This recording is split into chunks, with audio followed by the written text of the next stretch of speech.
Watch as I show you how to cut a half-blind tongue and rabbet joint by hand. The half-blind tongue and rabbet is very similar to the tongue and rabbet I showed you in the last episode, only the front of the end grain from this component is covered over by a section of the front component which passes over it. We start by preparing our components square and true. In this example I'm working with components that are the same thickness and the same width, but that's not necessary. I'm going to put the groove in this component, and so the paler one needs to have a section on it that can go in front of the end grain. So I'm setting it forward a little bit, and then I'll mark for where the groove needs to go in this component. Roughly there. I mustn't go back any further this way than here, otherwise the piece that covers the end grain won't be thick enough. So first of all I'm going to knife the rear side of the groove.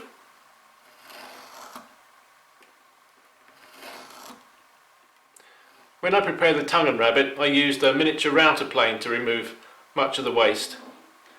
For today I'm going to use a little bevel edge chisel. So if I set that on its edge, I can mark for the width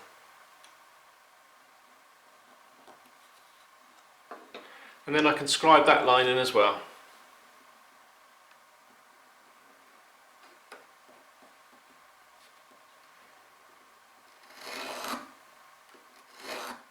So this will be our groove. I'll prepare a knife wall to help line the saw up.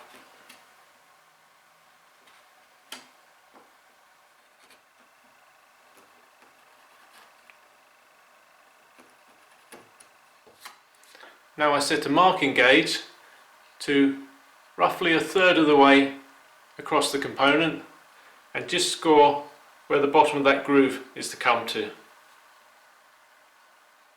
Now I can saw both sides of the groove with my fine dovetail saw.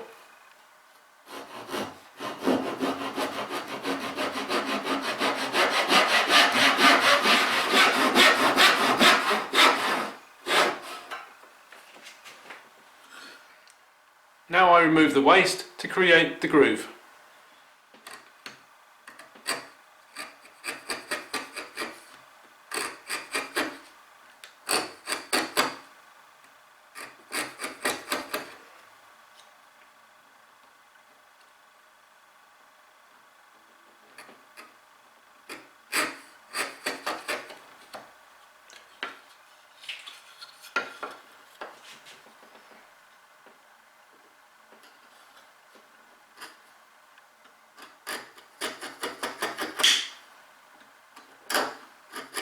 Just feeding the chisel into the gauge line for our final pairing cut.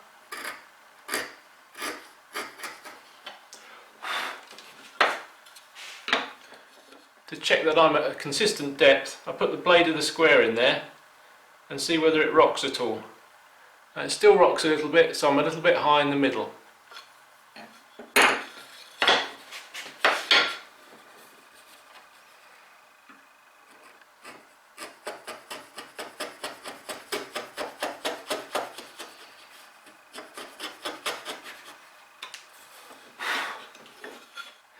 Now it's not rocking at all, so I'm either flat or very slightly concave, which is great.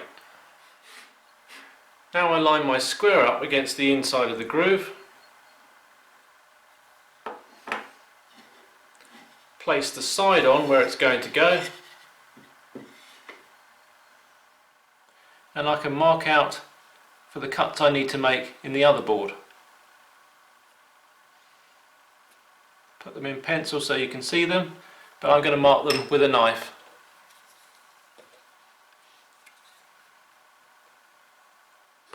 Now I set the marking gauge to the thickness of the piece that has a groove in it, and then mark from the end of the other component, just on the edges.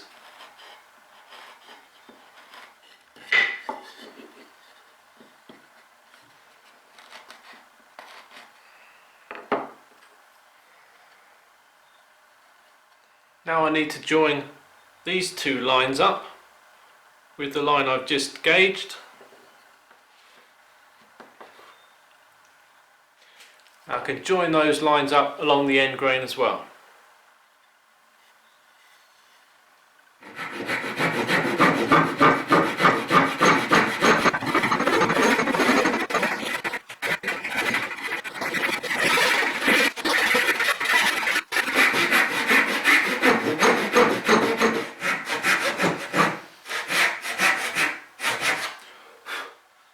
Then we need to remove that section.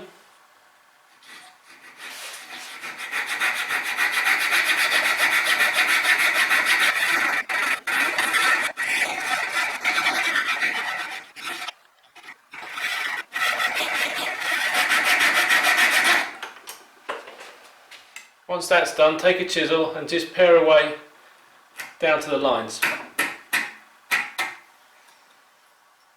I'm just using a mortise chisel here because it's the closest size I've got to the groove.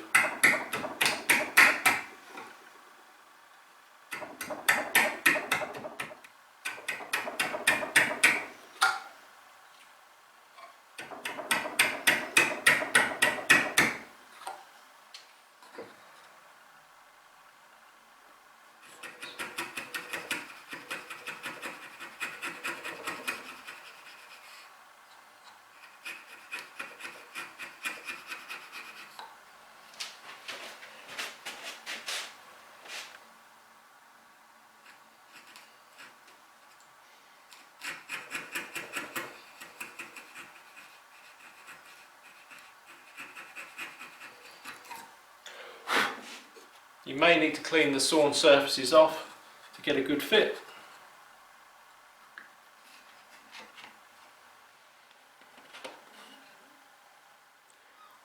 Now we need to measure where to cut off this tenon so it seats perfectly in the groove. Set the marking knife from the outside to the bottom of the groove and then mark on the other component from the end.